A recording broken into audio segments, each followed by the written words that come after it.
Assalamualaikum warahmatullahi wabarakatuh. Nama saya Muhammad Gede Fajas dari kelompok 5.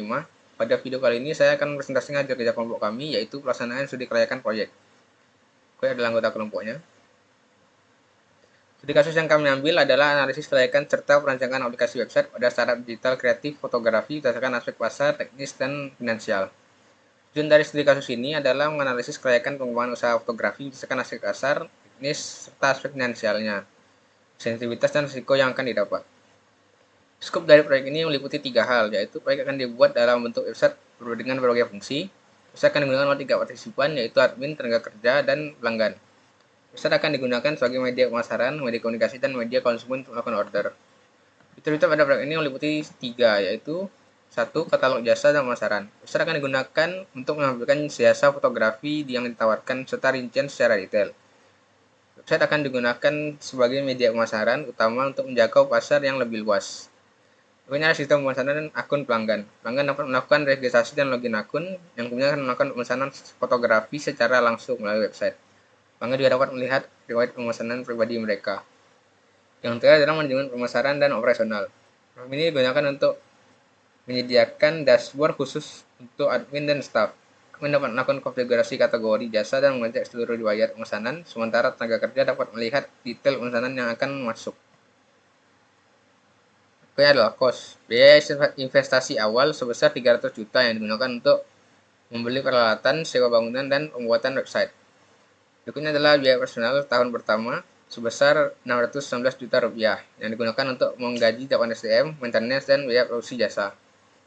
Berikutnya adalah benefit. Positif pendapatan tahun pertama sebesar 817 juta rupiah yang dihasilkan dari penjualan berbagai paket jasa fotografi. Untuk proyeksi pertumbuhan diestimasikan meningkat setiap tahunnya hingga mencapai 936 juta pada tahun keempat. Berikutnya adalah hitungan kelayakan investasi. Yang pertama adalah NPV atau Net Present Value dengan nilai 289 juta rupiah. Nilai ini positif karena di atas 0, yang artinya proyek ini sangat layak dan diproyeksikan akan sangat menguntungkan. Untuk payback period diperkirakan membutuhkan 2,38 tahun, yang dimana ini tergolong sangat cepat. Yang terakhir adalah measure of value, di mana estimasi pendapatan dikurang biaya proyek serta biaya operasional harian.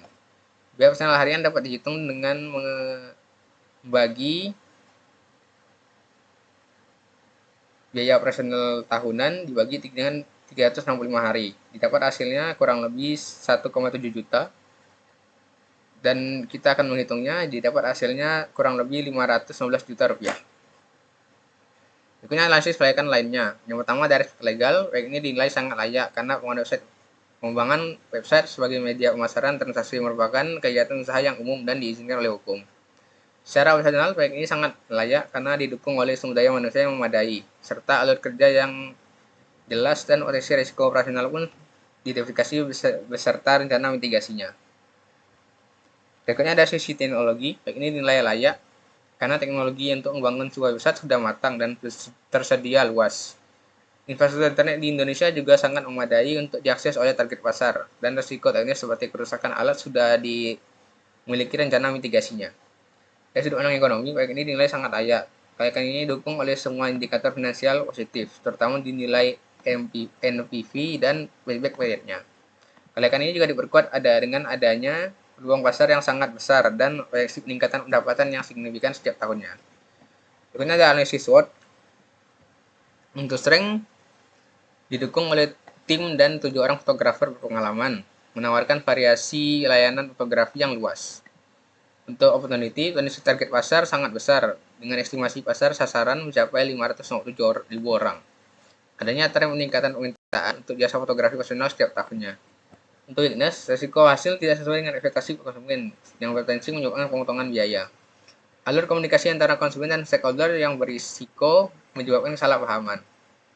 Yang terakhir adalah threat atau ancaman. Tingkat persaingan yang tergolong tinggi, banyaknya usaha lain yang menargetkan segmen pasar yang sama. Adanya ancaman terhadap peralatan kerja yang dapat mengganggu produktivitas dan kelancaran pengerjaan proyek. Yang terakhir adalah rencana mitigasi. Yang pertama, melakukan komunikasi yang lebih baik dengan konsumen agar hasil dapat memenuhi permintaan konsumen. Yang kedua, untuk risiko kerusakan alat dapat diatasi dengan menyediakan beberapa alat cadangan, meskipun cara ini akan memerlukan biaya tambahan. Yang terakhir adalah agar website ini dapat bersaing dengan pasar, dapat ditambahkan ciri khas seperti metode fotografi khusus atau melakukan promosi yang lebih berkesan. Keseluruhan presentasi ini adalah secara keseluruhan proyek pengembangan startup digital melalui peluncuran website sebagai pemasaran, komunikasi, dan pemesanan dinilai sangat layak untuk dilaksanakan. Kelayakan tersebut didukung oleh aspek finansial, legal, operasional, dan teknologi yang sudah matang. Namun proyek ini harus mewaspadai risiko berupa persaingan yang tinggi dan sensitivitas harga. Rencana aksi meliputi peningkatan komunikasi konsumen, penyediaan alat cadangan untuk peralatan, dan menambah ciri khas atau promosi untuk mempertahankan daya saing di pasar. Ada beberapa cara yang dapat memitigasi risiko tersebut. Sekian dari kelompok kami. Bila ada kekurangan, mohon maaf. Assalamualaikum warahmatullahi wabarakatuh.